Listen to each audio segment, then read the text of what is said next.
দেখুন, জ্যোতিষশাস্ত্রে আপনি যতই দুর্ভাগ্যকে কাটানোর জন্য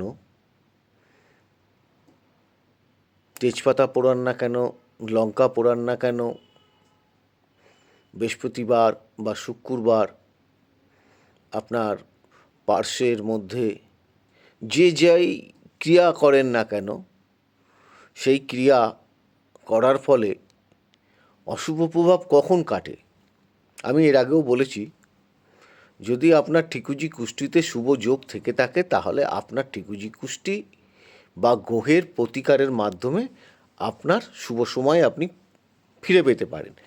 কিন্তু বস্তা বস্তা তেজপাতায় লেখা বজরংবলীর মন্দিরে গিয়ে বা শিব মন্দিরে গিয়ে বা বাড়িতে বসে কোনো ক্রিয়া করলে সেটা নাও হওয়ার সম্ভাবনা থেকে যেতে পারে। একদম পরিষ্কার সোজা কথা।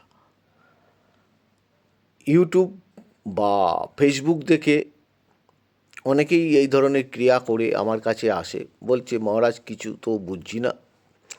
আমি বললাম, বোঝার এখানে কোনো কিছু নেই। এই যেটা বলছে, যারা বলছে, সেটাকে আগে খুব ভালো করে চিন্তাভাবনা করতে হবে যে তোমার প্ল্যানেট পজিশানটা কী আছে। তোমার যদি দুর্ভাগ্য ছক থেকে থাকে, তুমি যদি প্রতিকার না নিয়ে থাকো গ্রহের বা স্টোন তাবিজ যেটাই বলা হোক না কেন, প্রতিকার না থাকলে তুমি দশা অন্তর্দশা যদি শুভ না চলে তাহলে তুমি কোনো ক্রিয়ায় রেজাল্ট পাবে না। এটা একদম পরিষ্কার সত্যি কথা।